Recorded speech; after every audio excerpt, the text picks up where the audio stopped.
2টা রাতা মুরগি নিয়ে এসেছি বান্ধবীর জন্য। এখন এগুলো রান্না করব, বান্ধবীকে খাওয়াবো। বান্ধবীকে নাকি রাতা মুরগি খাওয়াইতে হয় বড় ঘাড় লম্বা হওয়ার জন্য।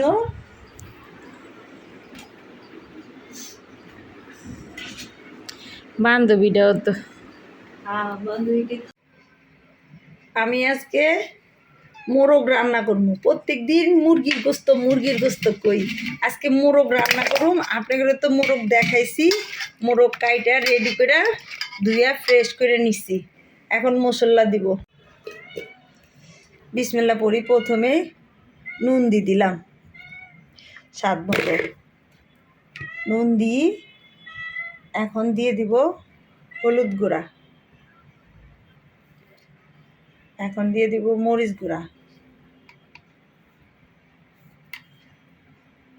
এটা হলো জিরা গুঁড়া। আমি জিরারে সুন্দর করে বাচ্চা ধুইয়া ফ্রেশ করে নিছি।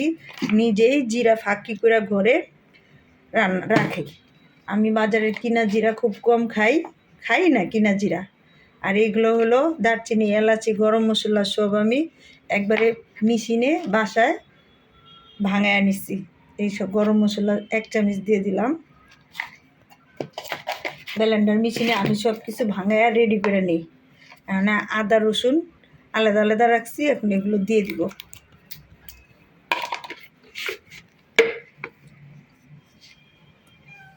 অল্প পরিমাণে তেল দিব। তেল দেওয়া পরে পেস্ট করে দিব। তো এখন অল্প পরিমাণে তেল দিব।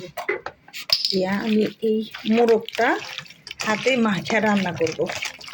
প্রত্যেক দিন তো মুরগি রান্না করি, আজকে মোরগই রান্না করব। বাজার থেকে দেখা বাচ্চা তারপরে একটা বড় সাইজের মোরগ কিনছি 2টা।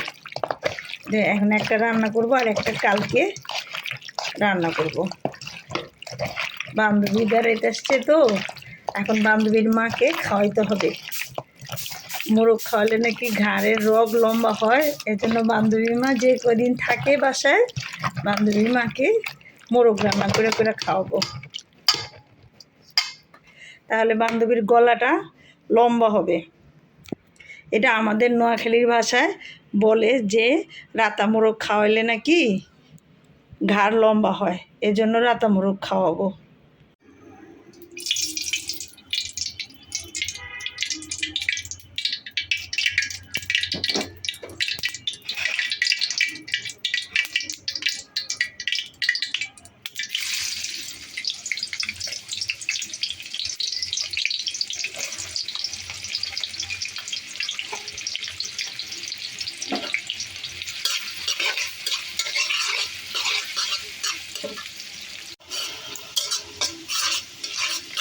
পেঁয়াজটা ভাজা হয়ে গেছে।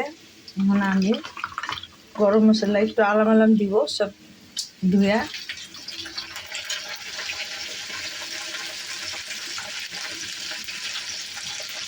দিয়ে দিচ্ছি।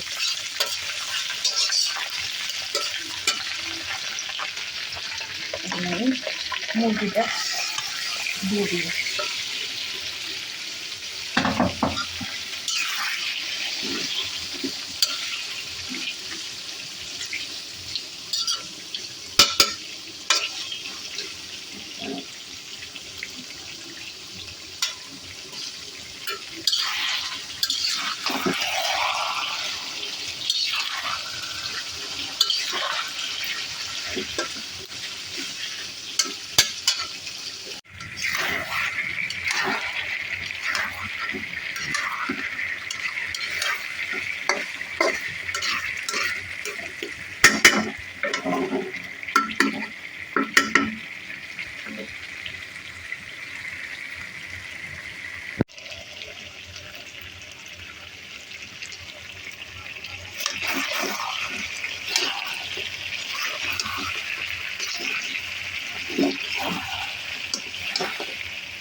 কষানো হয়ে গেছে, এখন একটু পানি দিয়ে দিতেছি।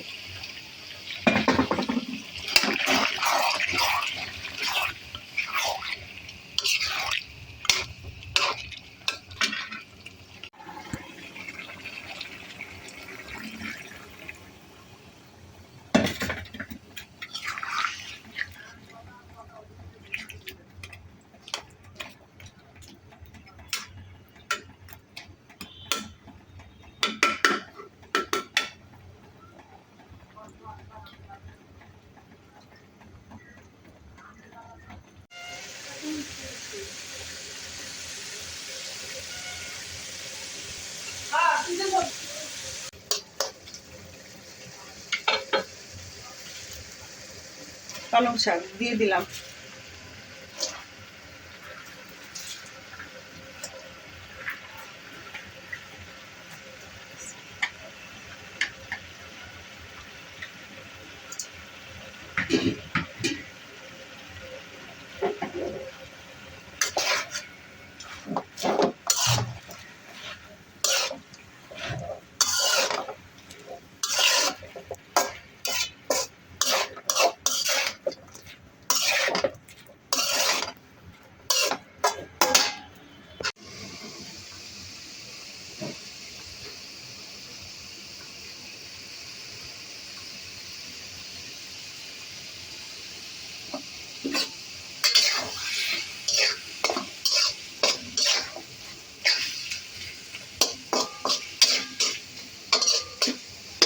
এই দোয়া উঠিস না দোয়া হয়ে গেছে।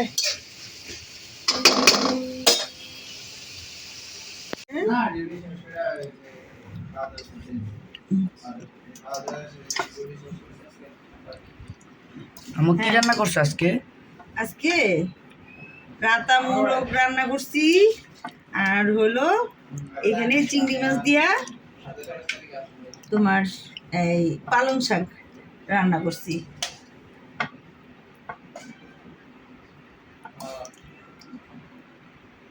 ঠিক আছে।